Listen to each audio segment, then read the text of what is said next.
ஏன் மூக்காயி ஒரு 5-6 முட்டையை உளிச்சு வச்சு தின்னுட்டு இருக்கிறிய ராத்திரியில அது சீரணாவுமா? புளியாப்பங்கிளியாப்ப வந்து தொலைச்சிவிடாம ஏதோ 1-2 தின்னா பரவாயில்ல, என்ன சோறு மாதிரி முட்டையை வச்சு தின்ட்டுக்கிற? ஆட போடி, நான்லாம் ஒரே டயத்துக்கு 10 முட்டையை தின்னாலும் சீரணாகி போயிடும். நான் கல்ல தின்னா கூட மடக்குன்னு தின்னுட்டு தண்ணியை குடிச்சு சீரணம் பண்ணிவிடுவேன். இது ஒரு பெரிய விஷயமா சொல்லிட்டுக்கிறா. அட அதுக்கு சொல்லலடி, டாக்டரே சொல்றாங்க ராத்திரியில முட்டை தின்னா ஜீரணிக்காதுன்னு.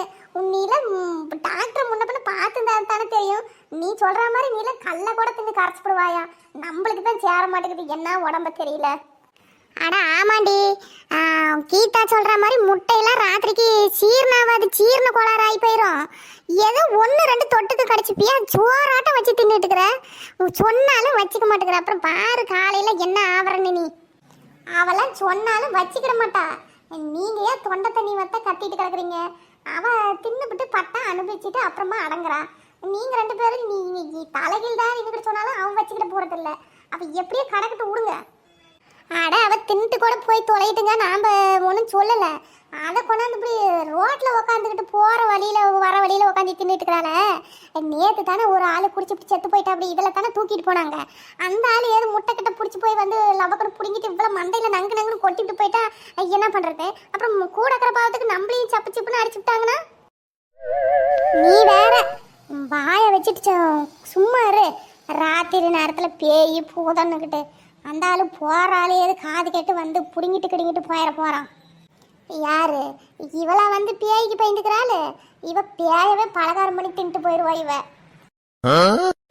அது என்னமோ உண்மைதான் பாத்திராளியாக்கா. இவளாம் யாருக்கும் பயந்துக்கிட மாட்டா.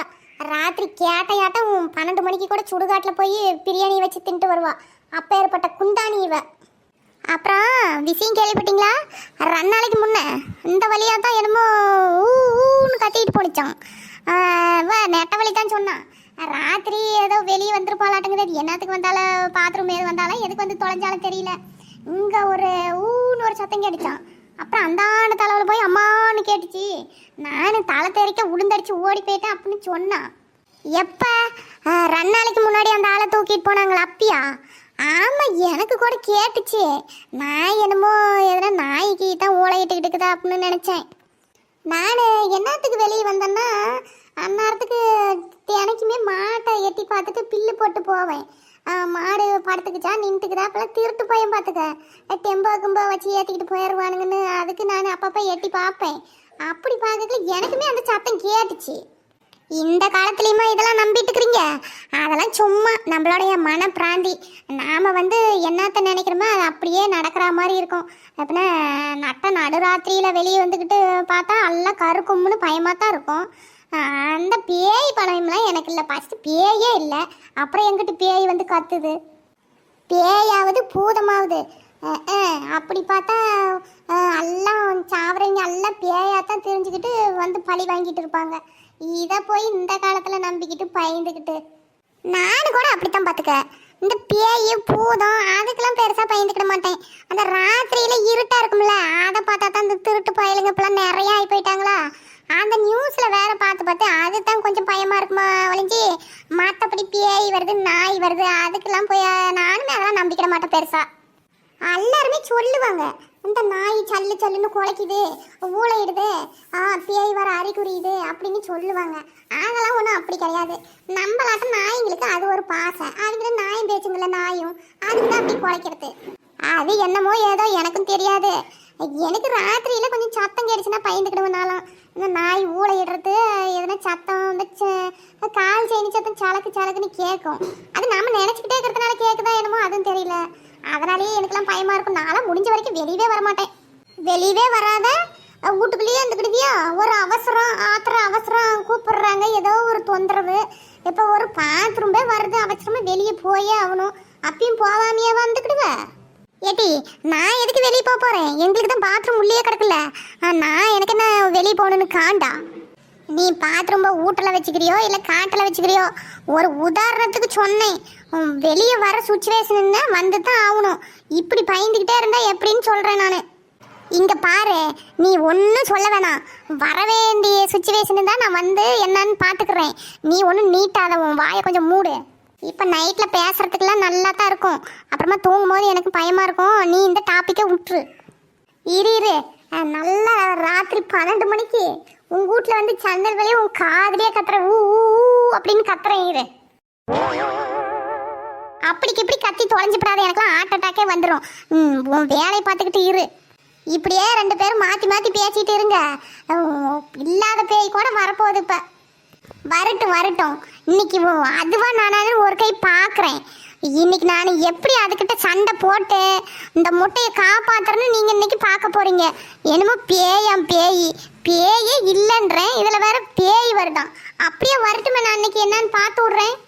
ஸோ அப்பா வந்தாக்கலேருந்து பேயின்னுக்கிட்டு பேய் வருதா இல்லையா? இன்னும் கொஞ்ச நேரத்தில் நாய் வந்து எல்லாத்தையும் பிடிங்கி விட போகுது பாருங்க. நாம சேத்தம் ஊறி பொழுது போகலன்னு வந்தா விழுங்க வேற. இந்த நெட்டவள்ளி அடிக்கணும், அவத்தான் எதையாவது ஒன்று கிளப்பி விட்ருவான். சும்மா ஒரு சத்தம் கேட்கறதுக்கு இல்லை, ஒரு காத்தடிக்கிறதுக்கு இல்லை, ஒரு நாய் குலைக்கிறதுக்கு இல்லை, ஒரு ஆடு மாடு ஒன்று கத்துறதுக்கு இல்லை. எதையாவது ஒரு கதை கட்டி விட்டு போயிட வேண்டியது. சரி விடு பத்துமினி. ஆமாம், உருளைக்கிழங்கு என்ன நேரத்தில் அதெல்லாம் எனக்கு தின்ன சுத்தமாக சேரவே மாட்டேங்குது. அங்கங்கே இழுத்து பிடிச்சிக்குது வாவியாட்டம். அது என்னத்துக்கு இப்போ வணக்கிறதுக்கு இப்போ மணி 10 ஆகிருக்க மாட்டேங்குது. காலையில் குழம்பு வைக்கிறதுக்கா? இழுத்து பிடிக்கிறது வந்து வாவி இல்லை பத்திராளியக்கா, அதுதான் ஆவி. ஆவியோ வாவியோ மொத்தத்தில் இழுத்து பிடிச்சிக்குதம்மா எனக்குலாம். ஆமாக்கா, காலையில் என்னத்த குழம்பு வைக்கிறதுனே ஒன்றும் தெரியல. அது ரசங்கசம் வச்சு விட்டு இதை பொரியலாக செஞ்சு விட வேண்டியதா, இல்லைன்னா அப்படியே சாந்தாட்டி குழம்பா வச்சு விட்டா கூட பொழுதுனிக்கும் கிடக்கும்ல. உருளைக்கிழங்கு பொரியல் திங்கிறதுக்குலாம் நல்லா தான் இருக்கும். நான்லாம் டெய்லி கூட தின்னுப்பிடுவேன். என்ன தின்ன உடனே சட்டியை காலி பண்ணிவிடுவாங்க. அப்புறம் திருப்பி சோறுன்னு இவங்களுக்கு நம்மளால ஆக்கிக்கிட்டே இருக்க முடியாது. அதனால நான்லாம் சாராவே காய்ச்சி விட்டுறது. தின்னுங்க திங்கள்லாம் போவாங்கன்னு. அது ஒரு 3 நாளைக்கு கிடக்கும், ஒன்றும் பிரச்சனை இல்லை. ஆமா, அது என்னமோ நெசம்தான். உருளைக்கிழங்கு பொரியலையும் தின்னுப்பிடுவாங்க. அப்புறம் அதை வேற என்னமோ சின்னதா கட் பண்ணி சிப்ஸ் போட்டு தின்னுப்பிடுறாங்க. உருளைக்கிழங்குன்னு வாங்கி வைக்கிறதுக்கு இல்லை, ஆனால் சாறு காசிட்டோமா அது வேணா கிடக்குது. அது ஒன்றும் பிரச்சனை இல்லை. சரி, என்னமோ தின்னுட்டு கூட போயிச்சுறாங்க. அந்த அடுப்பை போய் பார்த்தா நாரி போய் கிடக்குது. அதை வேற சுத்தம் பண்ணும். எண்ணெயும் ஒரு பக்கம் ஊற்றி வள பண்ணிவிடுறாங்க. அந்த மிளகா அப்படியே ஒரு பக்கம் இறச்சி வச்சிடுறாங்க. என்னென்ன வேலை பண்ணுறாங்கங்கிற அவங்க திங்கிறதும் போது நம்மளுக்கு ஊர்பட்ட வேலை. சரிக்கா, வந்து ரொம்ப நேரம் ஆயிடுச்சு, போய் படுக்கலாம். அப்புறம் நேரத்தோட படுத்தா தான் காலையில் திருப்பி சோறு சாருன்னு அந்த வேலையை ரொட்டீனாக பார்க்கணும். அப்புறம் காலையில் எந்திரிக்கிறதுக்கு நேரம் ஆகி போயிடும்.